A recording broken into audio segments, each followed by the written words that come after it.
This is the picture many people have when they think of the Caribbean. Sun, sand, water, a great vacation. But there's much more going on here. Meet the hero of our story, the largest land animal in Jamaica, Cyclura colei, the Jamaican iguana.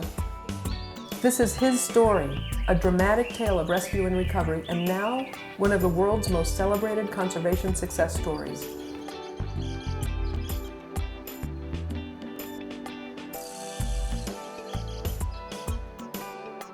The iguana is an unlikely hero looking for all the world like a miniature dinosaur. When they're hatched, they're gray. Adults, particularly females, often appear red because they dig in the iron-rich soil deposits in their environment. They can grow to 4.5 feet and weigh up to 12 pounds. Though they look fierce, these gentle creatures live mostly on leaves, fruits, and flowers.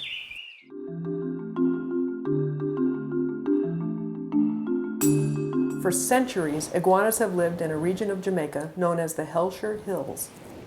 This is such a prime piece of pristine real estate, a beautiful example of tropical dry forest, and it's now listed as one of 300 sites under the Alliance for Zero Extinction as being critical to the survival of one species, that being the Jamaican iguana.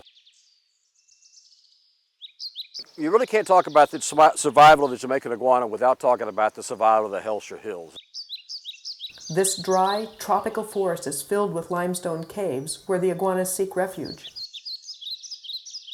Hellshire Hills, which is a natural dry limestone forest, is considered by many to be one of the largest remaining intact dry limestone forests, not only in Jamaica but in the Caribbean.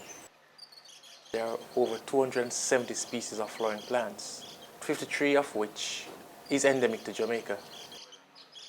Iguanas play a critical role in the Hellshire Hills ecosystem. Iguanas benefit the habitat in several very obvious ways. One that's frequently cited is their role in seed dispersal. It appears that not only do they disperse seeds, but by virtue of having passed through the intestinal tract of iguanas, germination viability is enhanced. So they are really important to maintaining not just the structure of the forest, but the diversity of tree species within the forest.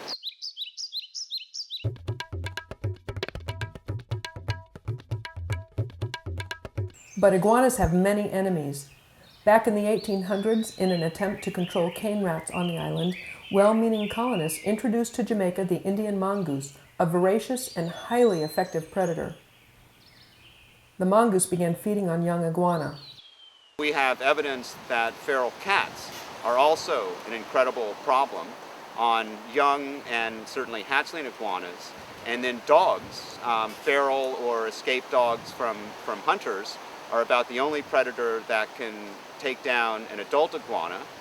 And wild pigs are notorious nest robbers. All of these unnatural predators decimated the iguana population, and by 1940, the Jamaican iguana was thought to be extinct.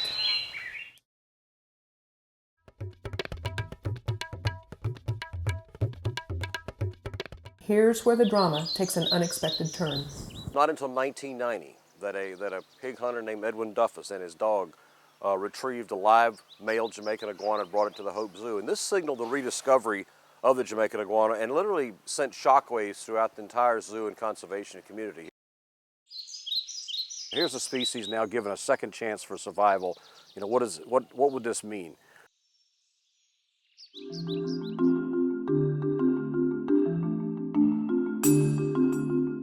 In 1990, a biologist from the University of West Indies, Peter Vogel, and Rima Kerr, then curator of the Hope Zoo, formed the Jamaican Iguana Conservation Research Group, and they put teams into the Hellshire Hills to actively search for the iguana.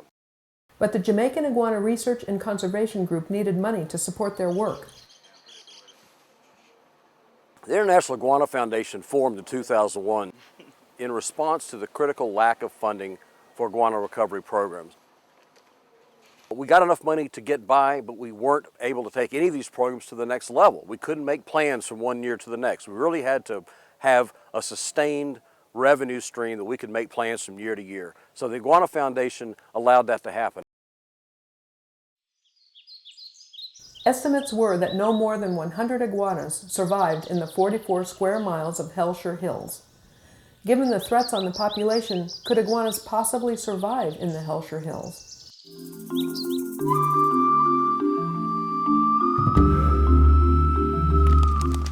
A good question, because just look at the enemies iguanas face today. The iguana habitat faces destruction from people harvesting wood for charcoal. Charcoal, it turns out, is a really convenient and traditionally widely used fuel. And it's simply a matter of either finding dead trees or cutting down live trees and essentially cooking them to produce the charcoal. And civilization is closing in on iguanas as developers covet the Hellshire Hills to expand tourism in the area.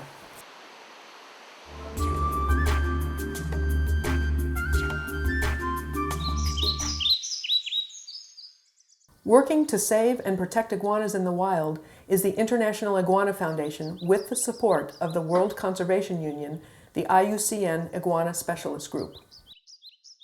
The rock iguanas of the genus Cyclura are, as a group, the most endangered group of lizards in the world. To save the species, conservationists had to increase the number of iguanas in the wild. To make this happen, the International Iguana Foundation funded extensive work on a special technique called head starting.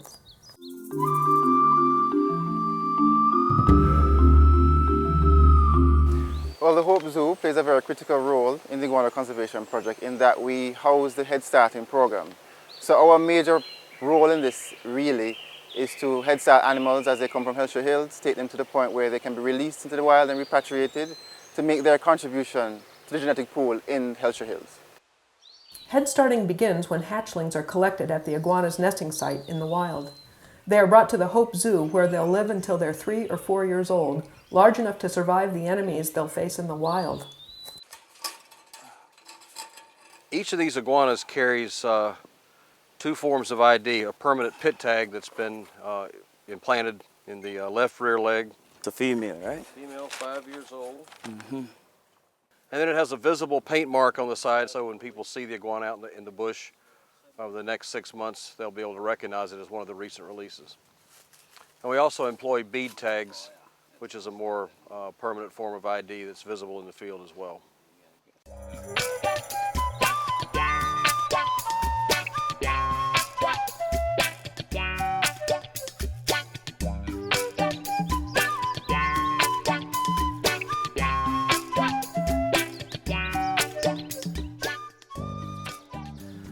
So it's February '08, and we're doing another large-scale release of Jamaican iguanas into Hellshire Hills.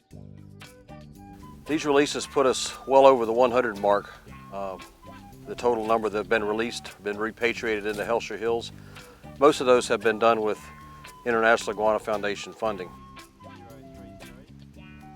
We know that these iguanas are surviving. They're integrating with the wild breeding population. They're returning within a couple of years to nest.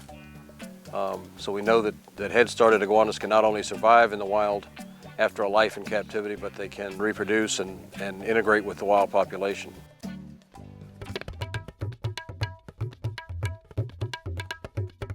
As important as the Hellshire Hills is to the survival of the Jamaican iguana, there's one critical piece that really would complete the picture, and that's the Goat Islands. The Goat Islands historically was part of the range of the Jamaican iguana.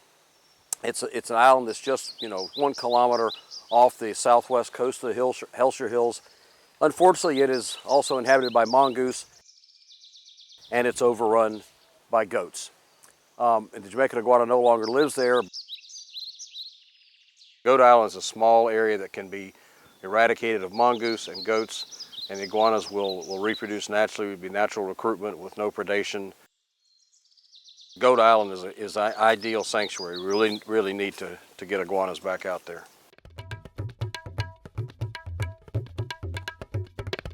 Where you take hatchlings from the wild and you... So there is take more them work out to of be that done. population and you bring them to a safe location where The they Jamaican won't iguana and its habitat are the natural, living and heritage of the until they Jamaican grow to people. a particular size. It's a great feeling releasing the animals. The other day, we were releasing them. I saw a few wild ones.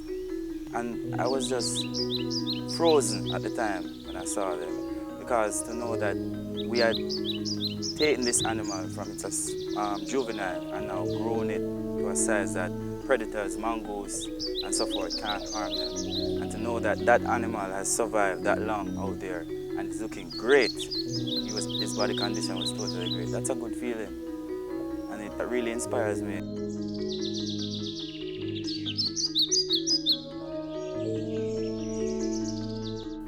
The International Iguana Foundation seeks to protect these special places for future generations of iguanas and for future generations of Jamaicans.